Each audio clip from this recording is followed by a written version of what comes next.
दिनांक 10 जून 2020 राष्ट्रवादी काँग्रेसचा 20वा वर्धापन दिन पुण्यात साजरा होत होता. ह्या कार्यक्रमाला शरद पवार, अजित पवार, छगन भुजबळ यांच्यासह अनेक कार्यकर्ते उपस्थित होते. ह्याच कार्यक्रमात फुले पगडीचा स्वीकार करण्याच्या सूचना शरद पवारांनी कार्यकर्त्यांना दिल्या. खुद्द याच कार्यक्रमात सुरुवातीला शरद पवार आणि भुजबळांनी पुणेरी पगडी घातली होती आणि नंतर फुले पगडीचं महात्म्य त्यांच्या ध्यानात आलं.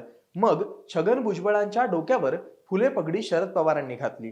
राष्ट्रवादी काँग्रेस पक्ष हा ओबीसींचा आहे असा प्रयत्न शरद पवारांनी उपस्थितांना करून देण्यास सुरुवात केली. आज हे सगळं सांगण्याची गरज काय, तर नुकतंच शरद पवारांचा शाळा सोडल्याचा दाखला सोशल मीडियावर व्हायरल झालाय. या व्हायरल होणाऱ्या दाखल्यावरून आरोप प्रत्यारोप सुरू झालेत. कोणी म्हटलं हाच दाखला खरा आहे, कोणी म्हटलं हा दाखला खोटा आहे. जरांगे पाटील यांचं मराठा आरक्षणासाठी सुरू असलेलं आंदोलन पाहता शरद पवारांना ओबीसी म्हटलं गेलं याचा पवार गटाने संताप व्यक्त करत हा बालिशपणा असल्याचं म्हटलंय. लेखक आणि व्याख्याते नामदेवराव जाधव यांनी 10 नोव्हेंबरला एक फेसबुक पोस्ट केली होती, ज्यात ते म्हणतात, शरद पवार हेच मराठा आरक्षणाचे मारेकरी आहेत. मी पुराव्यानिशी उघडं पाडलं म्हणून मला गुंड प्रवृत्तीच्या लोकांकडून धमक्या येत आहेत. आता आम्हाला संरक्षण पुरवण्याची जबाबदारी महाराष्ट्र पोलिसांची आहे.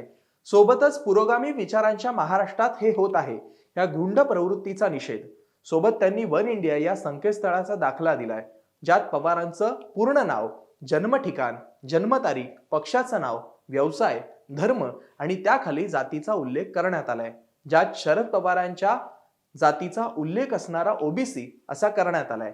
पवारांची जात ही ओबीसी असल्याचं दाखवत पवार मराठा समाजाला आरक्षण देण्याच्या विरोधात आहेत असा आरोप आपल्या विविध व्हिडिओमध्ये त्यांनी केलाय. पण या दाखल्याने राष्ट्रवादी शरद पवार गटाच्या नेत्यांना कामाला लावलंय, कारण ह्यावर आता माध्यमांमध्ये जोरदार चर्चा आणि वादविवाद सुरू झाले.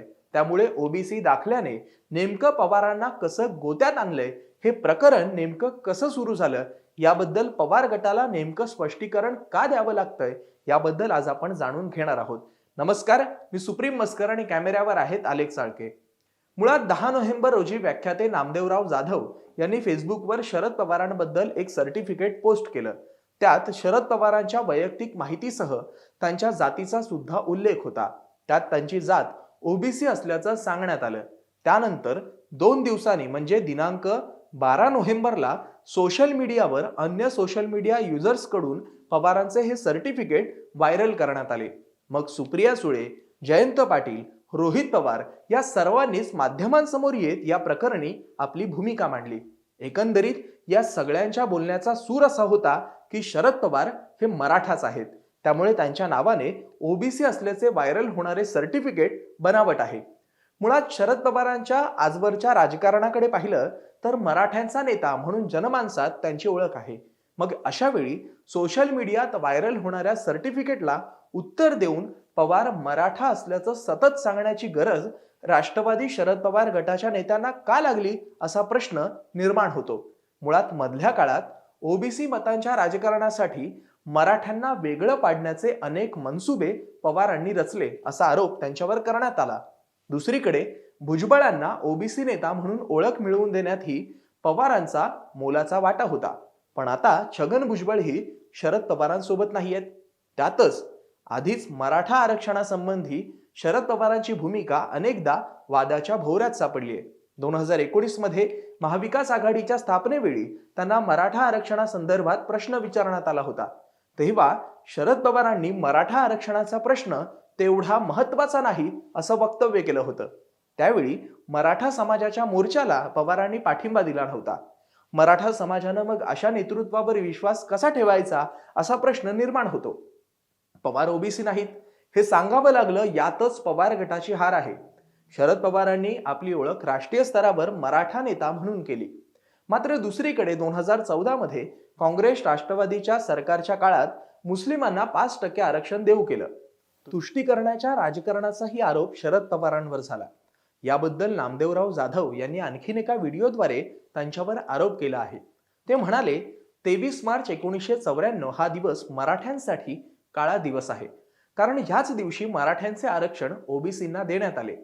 त्यामुळे जर शरद पवार मराठा असते तर त्यांनी हा अन्याय मराठ्यांवर होऊ दिला नसता.